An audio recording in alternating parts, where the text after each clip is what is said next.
राधा वल्लभ श्री हरिवंश। आज हमारे श्रीमद् भागवत का 66वां पाठ है, जिसमें कि धूम मार्ग और अर्चिरांगी मार्ग से जाने वालों की गति का और भक्ति योग की उत्कृष्टता का वर्णन होगा। श्री कपिल देव जी कहते हैं, माता जी, जो पुरुष घर में रहकर सकाम भाव से गृहस्थों के धर्मों का पालन करता है और उनके फलस्वरूप अर्थ एवं काम का उपभोग करके फिर उन्हीं का अनुष्ठान करता रहता है, वह तरह तरह की कामनाओं से मोहित रहने के कारण भगवत मार्गों से विमुख हो जाता है और यज्ञों द्वारा श्रद्धापूर्वक देवता तथा पितरों की ही आराधना करता रहता है। उसकी बुद्धि उसी प्रकार की श्रद्धा से युक्त रहती है। देवता और पितर ही उसके उपास्य रहते हैं। अंततः वह चंद्रलोक में जाकर उनके साथ सोमपान करता है और फिर पुण्य क्षीण होने पर इसी लोक में लौट आता है। जिस समय प्रलय काल में शेष साई भगवान शेष सैया पर शयन करते हैं, उस समय सकाम गृहस्थाश्रमियों को प्राप्त होने वाले ये सब लोक भी लीन हो जाते हैं। जो विवेकी पुरुष अपने धर्मों का अर्थ और भोग विलास के लिए उपभोग नहीं करते, बल्कि भगवान की प्रसन्नता के लिए ही उनका पालन करते हैं, वे अनासक्त, प्रशांत, शुद्धचित्त, निवृत्ति, धर्मपरायण, ममता रहित और अहंकार शून्य पुरुष स्वधर्म पालन रूप सत्व गुण के द्वारा सर्वदा शुद्ध चित्त हो जाते हैं। वे अंत में सूर्य मार्ग, अर्ची मार्ग या देवयान के द्वारा सर्वव्यापी पुरुष रूप पूर्ण पुरुष श्री हरि को ही प्राप्त होते हैं, जो कार्य कारण रूप जगत के नियंता, संसार के उपादान कारण और उसकी उत्पत्ति, पालन एवं संहार करने वाले हैं। जो लोग परमात्मा दृष्टि से हिरण्य गर्भ की उपासना करते हैं, वे दो परार्ध में होने वाले ब्रह्मा जी के प्रलय प्रयत्न उनके सत्यलोक में ही रहते हैं। जिस समय देवतादि से श्रेष्ठ ब्रह्मा जी अपने द्विपरार्ध काल के अधिकार को भोगकर पृथ्वी, जल, अग्नि, वायु, आकाश, मन, इंद्रियां, उनके विषय, शब्दादि और अहंकार आदि के रहित संपूर्ण विश्व का संहार करने की इच्छा से त्रिगुणात्मिका प्रकृति के साथ एक रूप होकर निर्विशेष परमात्मा में लीन हो जाते हैं, उस समय प्राण और मन को जीते हुए वे विरक्त योगी गण भी देह त्याग कर उन भगवान श्री ब्रह्मा जी में ही प्रवेश करते हैं और फिर उन्हीं के साथ परमानंद में स्वरूप पुराण पुरुष परम ब्रह्म में लीन हो जाते हैं। इससे पहले वे भगवान में लीन नहीं हुए, क्योंकि अब तक उनमें अहंकार शेष था। इसलिए माताजी, अब तुम भी अत्यंत भक्ति भाव से उन श्रीहरि की ही शरण में जाओ। समस्त प्राणियों का हृदय कमल ही उनका मंदिर है और तुमने ही मुझसे उनका प्रभाव सुन लिया है।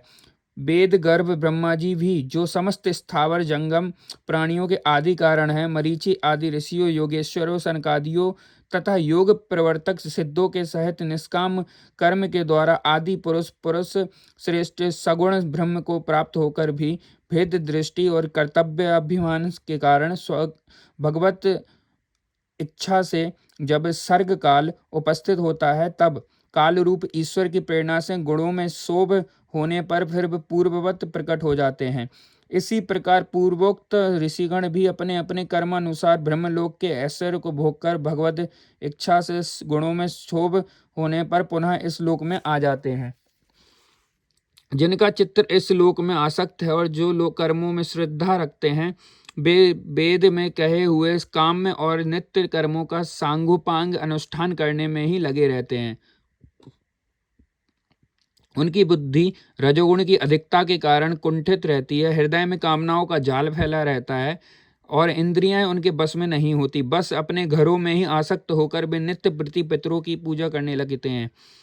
ये लोग अर्थ, धर्म और काम के ही परायण होते हैं। इसलिए जिनके महान पराक्रम अत्यंत कीर्तनीय हैं, उन भवभयहारी श्री मधुसूदन भगवान की कथा वार्ताओं से तो ये विमुख ही रहते हैं। हाय विष्ठा भोजी, कुकर, सूकर आदि जीवों के विष्ठा चाहने के समान जो मनुष्य भगवत कथा मृत को छोड़कर निंदित विषय वार्ताओं को सुनते हैं, वे तो अवश्य ही विधाता के मारे हुए हैं। उनका बड़ा ही मंद भाग्य है।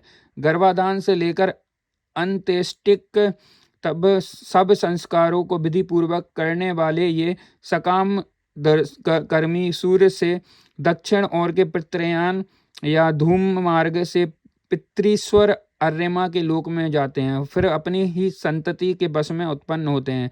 माता जी, पितृलोक के भोग लेने पर जब उनके पुण्य क्षीण हो जाते हैं, तब देवता लोग उन्हें वहाँ के ऐश्वर्य से च्युत कर देते हैं और फिर उन्हें विवश होकर तुरंत ही इस लोक में गिरना पड़ता है। इसलिए माताजी, जिनके चरण कमल सदा भजने योग्य हैं, उन भगवान का तुम उन्हीं के गुणों का आश्रय लेने वाली भक्ति के द्वारा सब प्रकार से मन, वाणी और शरीर से भजन करो। भगवान वासुदेव के प्रति किया हुआ भक्ति योग तुरंत ही संसार से वैराग्य और ब्रह्मा साक्षात्कार रूप ज्ञान की प्राप्ति करा देता है।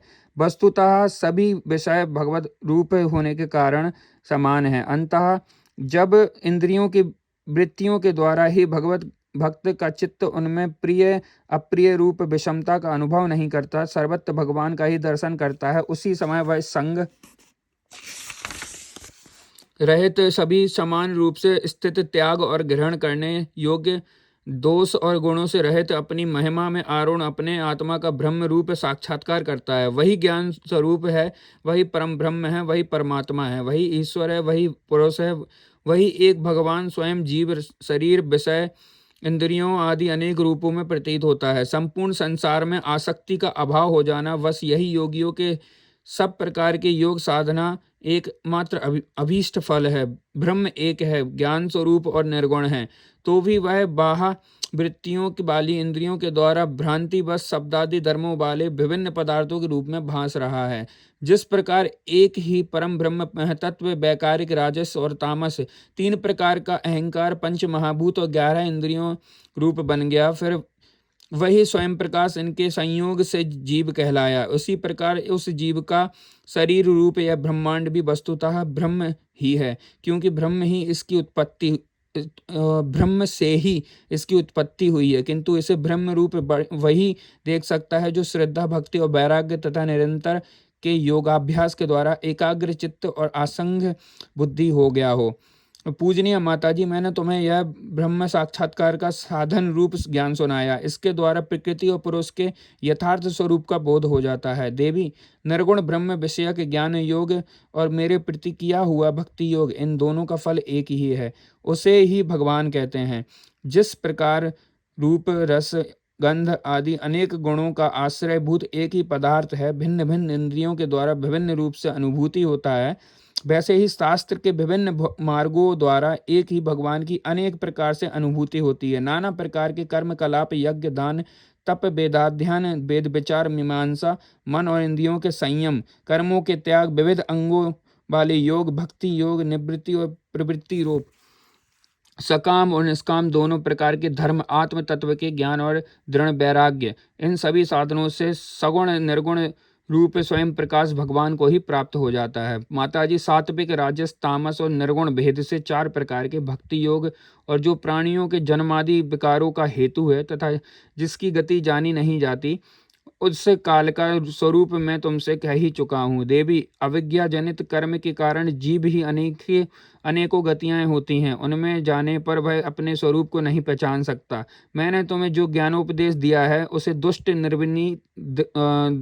दुर्विनीत, घमंडी, दुराचारी, धर्मध्वजी, दंभी पुरुषों को नहीं सुनाना चाहिए। जो विषय लोलुप हो, गृहासक्त हो, मेरा भक्त न हो अथवा मेरे भक्तों से द्वेष करने वाला हो, उसे भी इसका उपदेश कभी ना करें। जो अत्यंत श्रद्धालु, भक्त, विनयी, दूसरों के प्रति दोष दृष्टि न रखने वाला, सब प्राणियों से मित्रता रखने वाला, गुरु सेवा में तत्पर, बाह्य विषयों में अनासक्त, शांत चित्त, मत्सर शून्य और पवित्र चित्त हो तथा मुझे परम प्रियतम मानने वाला हो, उसे इसका अवश्य उपदेश करें। माँ, जो पुरुष मुझ में चित्त लगाकर इसका श्रद्धा पूर्वक एक बार भी श्रवण या कथन करेगा, वह मेरे परम पद को प्राप्त होगा। श्री कृष्णाम चरण अस्तु।